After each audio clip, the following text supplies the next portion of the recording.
Through all the things I've gone through in my life, I had a lot of downs. How did I keep the faith? It was a couple of reasons. Number one, I know from living that if you quit whatever you're trying to accomplish, if you quit, whatever you were trying to accomplish can never happen. There's not even a remote possibility. If you quit, there is no chance of it popping back up again, coming back later. Quitting is guaranteed failure. Now, when you're trying, you're going to fail. But quitting, just stopping, that was the number one thing I understood. And then number two, you have to make sure that your dreams, your aspirations and goals are so big that not accomplishing them is not an option. You have to want something so big that it wakes you up in the middle of the night. You have to want something so big that you think about it all the time. You have to want something so big that it drives you to wake up when you don't want to. It keeps you up at night when you've long been sleepy. It makes you show up, do things you wouldn't normally do. It requires extra. If you want to be extraordinary and not ordinary, if you want to be ordinary, live your life. But if you want to be extraordinary, you have to be extra. If you put extra on top of ordinary, that word is extraordinary. It requires an extra effort. Now, if you don't want to do the extra effort, you finna be regular. There's nothing wrong with being regular. A lot of people are happy being regular. I just wasn't. I ain't want to be regular. I didn't want no regular life. I didn't want no regular house. I didn't want no regular car. I didn't want no regular clothes. I didn't want no regular checking account. I just didn't want it. I wanted to have an exceptional home.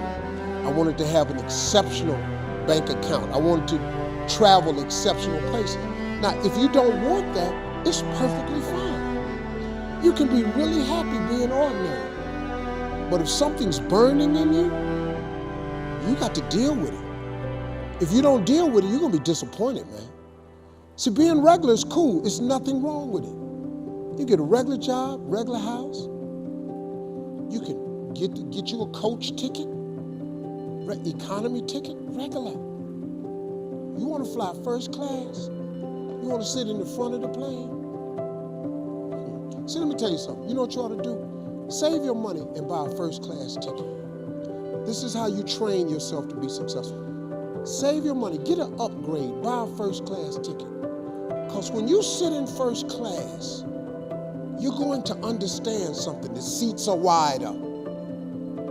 You get a choice of meals, chicken, beef, or fish.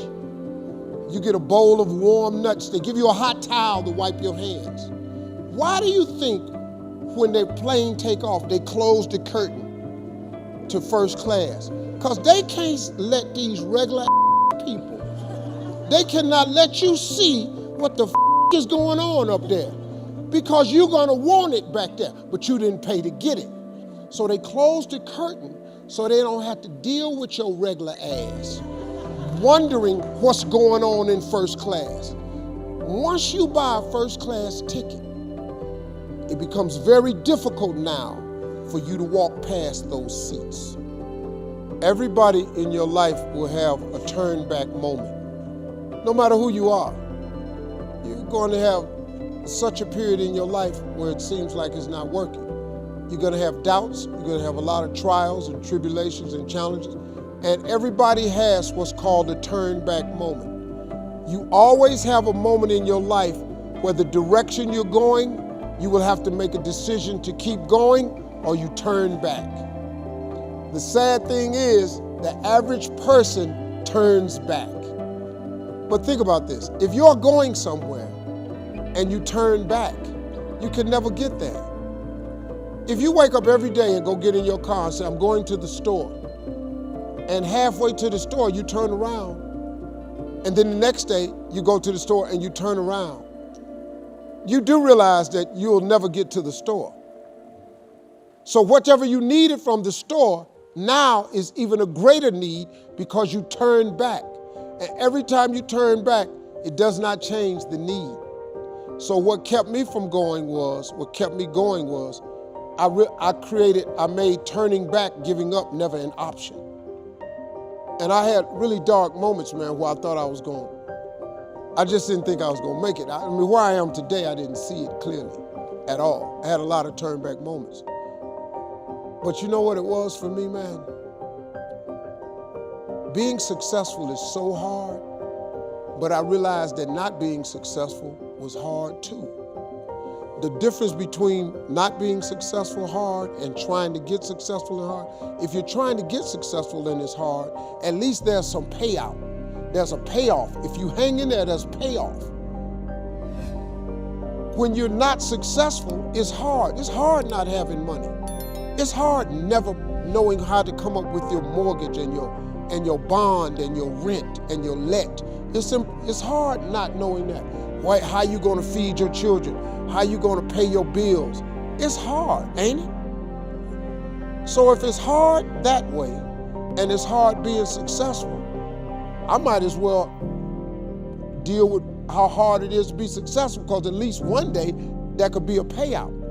If you just stay in the hard part of life of not being successful, ain't no payoff. There's no result for being poor. It's just more po. You just po some more. There's no payout. Just make the decision that you're not going to be poor anymore. You have the right. Don't matter how you were born. I was born very poor. My father made $5 a day, $5 a day. We had 5 children. That's poor in the United States. That's really poor. But I decided that was not for me. I'm not going to be poor. For what? Well, here's the deal. When you have a massive goal, something that's big, you must first make it something that not reaching it is unacceptable. Me not being who God made me to be, me not living my dream was unacceptable for me. Now, when you get faced with a challenge like living in your car for 3 years, what happened was I had a dream that was so big, my dreams were bigger than all my problems. I had no problem that I was not willing to endure to get to my dream. Now, the key, you said it though, was step by step. Remember this saying, inch by inch, anything's a cinch. Inch by inch. See, so you gotta set incremental goals along the way. On your way to, let's say you wanna be a millionaire, but let's say you only make $5,000 a year right now, but you want to be a millionaire. Don't stay frustrated because you haven't reached the million, because it takes a long time to make $1 million. But let's just say you're making $250,000. There's another celebration you should have. So you have to enjoy the journey, because the journey is not going to change. If you wait until you reach your goal to celebrate, it's mentally debilitating. So you have to have monumental steps along the way. And just make inch by inch anything's a cinch. Set very doable goals as you're trying to reach the impossible thing. The first way to get focus is to find purpose. The way to find purpose is you must identify what it is that you have to be purposeful in. Right when you are struggling with what to do, who you are, what's your next move, you are in an identity crisis. You are struggling with just who you are. See, you have not discovered who you are. You have to discover who you are in order to move you forward. If no one ever gave you the directions, let me ask you something. When you get up in the morning, you go get in the car or you walk out your door, you have a destination in mind. If you go outside with no destination, what do? You wander around. Once you don't have a destination, you are going to wander around. You cannot get in your car without a destination. Where do you drive? So you are in an identity crisis, the same thing I was in. So you have to find your purpose. So let me help you with this. If you are in this situation, The solution is the first thing. You have to do the thing that God gave you. You just have to identify your gift.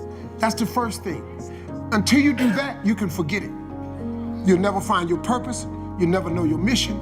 You'll never know the reason. So I think we're in an identity crisis. I think you have to identify who you are and what your real gift is and pursue the gift.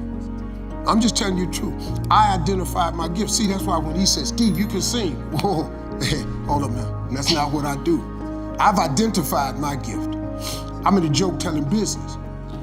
Your gift is like a tree trunk. Your gift is the trunk of a tree. On a tree, it has many branches. Now, because my gift is comedy, that's my tree trunk. That's what I was made for, the gift. Two things. Your career is what you're paid for. Your calling is what you're made for.